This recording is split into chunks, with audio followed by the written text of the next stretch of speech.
गांव के एक जांबाज सिपाही जो इस मुल्क हिंदुस्तान अपने इस वतन के लिए अपनी जान कुर्बान कर गया। आज हम सब भारतीय जनता पार्टी पूरी कश्मीर की लीडरशिप शहीद आशिक हुसैन के घर में ताज़ियत के लिए आए। इनकी फैमिली से, खास तौर से इनके बच्चों से मिलना हुआ। परसों 2 दिन पहले हेड कांस्टेबल आशिक हुसैन इस मुल्क की हिफाजत करते करते, अपनी ड्यूटी को अंजाम देते देते लाल चौक अनंतनाग में शहीद हुए, जिससे पूरा जम्मू कश्मीर गमज़दा है। एक ऐसे परिवार से ये जांबाज सिपाही था जिस परिवार ने ठीक आज से 31 वर्ष पहले 1995 में फरवरी के महीने में आशिक हुसैन के वालिद, आशिक हुसैन के फादर इसी परिवार से जो 1995 में शहीद हुए थे, और आज ये दूसरी शहादत उसी के बेटे आशिक हुसैन की इस मुल्क की हिफाजत करते करते हुई है। मैं कहता हूँ सिर्फ हम नहीं, पूरा मुल्क, पूरा हिंदुस्तान इस परिवार का, इस फैमिली का कर्जदार है। और मुझे नहीं लगता कि हम इनका कभी कर्जा उतार पाएंगे। हम तो सिर्फ आज ताज़ियत के लिए आए। पार्टी की तरफ से, अपनी तरफ से कंडोलेंस, हमदर्दी,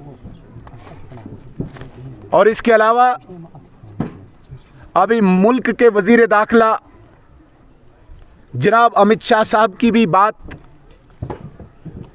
शहीद आशिक हुसैन के बेटे अबसार से कराई, और जनाब अमित शाह साहब ने भी अपनी ताज़ियत दायर की।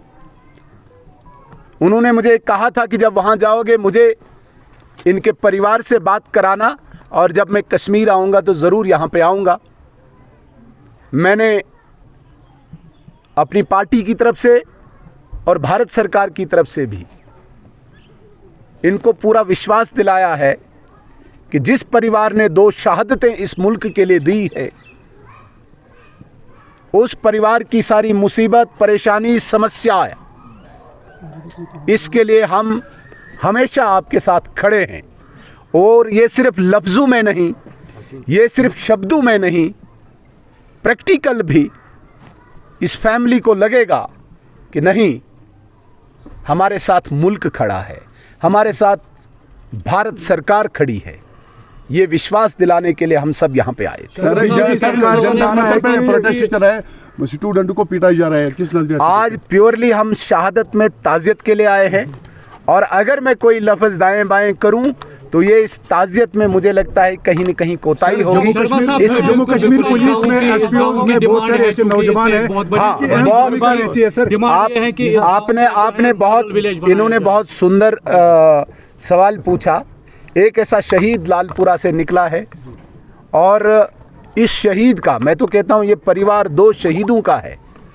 इनका नाम रखने के लिए, नाम जिंदा रखने के लिए, लालपुरा की एक पहचान के लिए कहीं न कहीं एक, कोई इसे कहेंगे हम कि ऐसा स्टेच्यू, ग्राउंड, स्कूल, कोई न कोई ऐसी निशानी इस गांव में हो, इस बीरवा में हो, ये हम पूरा प्रयास करेंगे और विश्वास भी दिलाते हैं। सेंटर में इस वक्त मरकजी सरकार बीजेपी की सरकार है, और क्यों जम्मू कश्मीर के नौजवानों को बलि का बकरा बना दिया जाता है? हालांकि मोदी जी का नारा है कि जम्मू कश्मीर में हालात सामान्य है और कोई खतरा नहीं, कोई दहशतगर्दी नहीं है, तो फिर ऐसे मामला क्यों आते हैं? और मेरे भाई, आपको थोड़ा सा पीछे जाना होगा। एक लड़ाई 36 सालों से चल रही है, और उस लड़ाई के पीछे एक मुल्क लगा है। ये कोई 2 घरों के बीच में, 2 खानदानों के बीच की लड़ाई नहीं है, ये 2 मुल्कों के बीच में। और वो मुल्क बहुत चतुराई से यहाँ पे हमारे लोगों को निशाना बना रहा है। लेकिन इस 36 साल की हिस्ट्री को अगर आप देखेंगे, पिछले 4-5 साल में आप ऊपर वाले को साक्षी रख के ये कह सकते हैं कि कहीं न कहीं बहुत हद तक डिक्लाइन हुआ है। ये हादसा लगभग 1-1.5 साल के बाद हुआ, वरना यहाँ पे भाई साहब आप शायद छोटे हैं, हमने यहाँ पे दिन में 10-10 लाशें देखी हैं गिरते हुए पूरे जम्मू कश्मीर में। पूरी बस की बस नीचे उतार के गोली का निशाना बनता था। यहाँ पे हमने दूल्हा दुल्हन गोली का निशाना बनते देखे हैं। यहाँ पे हमने क्या नहीं देखा। आज कहीं न कहीं इस पे कंट्रोल किया है, और कंट्रोल होते होते बीच में इस प्रकार का इंसिडेंट अभी हमें ये याद दिलाता है कि पूरी तरह से अभी रूट आउट टेररिज्म नहीं हुआ। सर, जम्मू कश्मीर पुलिस हमेशा आगे थे क्योंकि इसकी रिस्क एलाउंस नहीं है, ये तो इसमें कोई शक नहीं है। जम्मू कश्मीर पुलिस ने जो काम जम्मू कश्मीर की हिफाजत के लिए किया है, या मुल्क या वतन की हिफाजत के लिए किया है, मैं इस बात को बिल्कुल स्वीकार करता हूं कि जम्मू कश्मीर की पुलिस को रिस्क अलाउंस होना चाहिए। मैंने आज से पहले कुपवाड़ा में भी कुछ दिन पहले कहा था, किसी ताज़ियत पे ही मैं गया था।